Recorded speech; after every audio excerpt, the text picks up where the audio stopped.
going on, guys? Today I'm going to show you how I lit this scene, but more importantly I'm going to show you guys how to use practicals to motivate light. This is a really important technique, especially if you guys are looking to create realistic shots, and hopefully this gives you some inspiration for your next shoot. We're going to try to get this whole breakdown done in under 5 minutes, so let's get into it.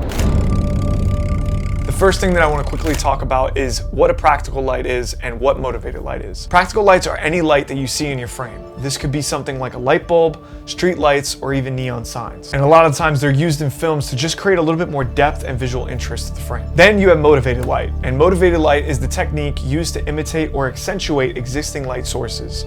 Think of it as any light that you could justify in your frame. This could be creating light to motivate something like the sun, or even a practical light in your shot like we're going to do today. So taking a look at this scene that we're going to break down today, I use these practical lights in the background to motivate the light that's on me. So the first light that we're going to add is the aperture infinity bar, which I absolutely love and I strongly recommend. What's really cool about this light is that they have really strong magnets on the back, so you can easily attach this to any metal surface. So I attached the light to the garage door and I set the light to a teal color, and this is what it looked like with the light turned on.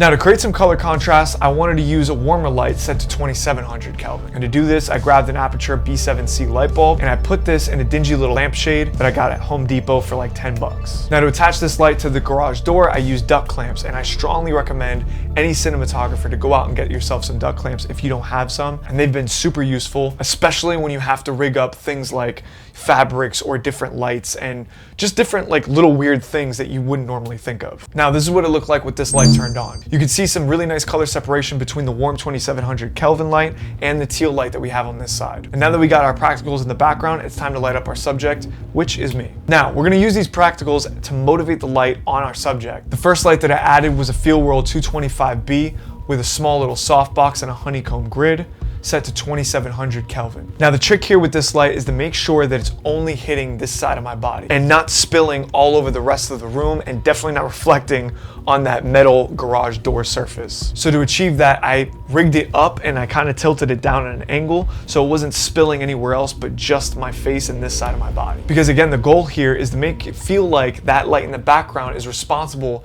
and motivating this light on the rest of my body. And this is what it looked like with our key light turned on.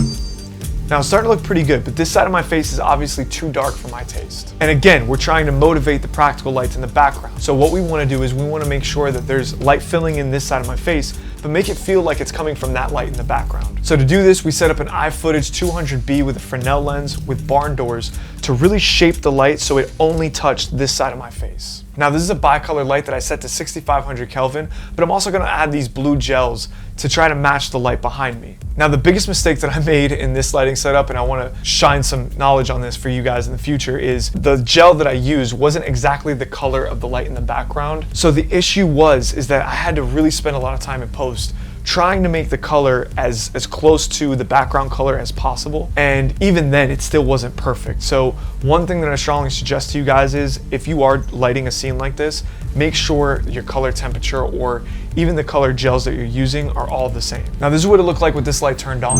As you guys can see, it's touching this side of my face, filling in some of those shadows and also making it feel like that background practical light is responsible for lighting this light on my face. And overall, I think that this shot looks pretty believable. Now, I'm gonna be real with you guys. I was under a serious time crunch to light this scene. I set all of this up in about 30 or 40 minutes by myself.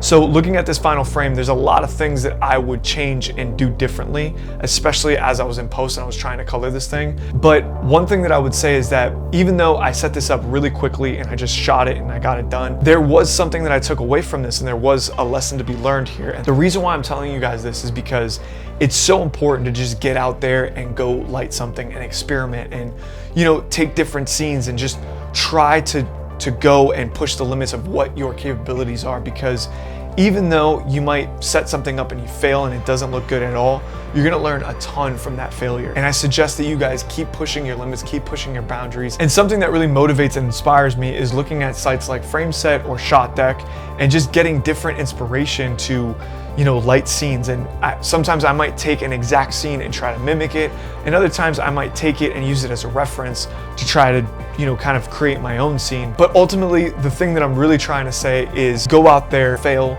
and learn, and fail and learn, and really try to identify where you need to get better. I want to thank you guys so much for stopping in and hanging out, and yeah man, I'll see you guys next week. Deuces.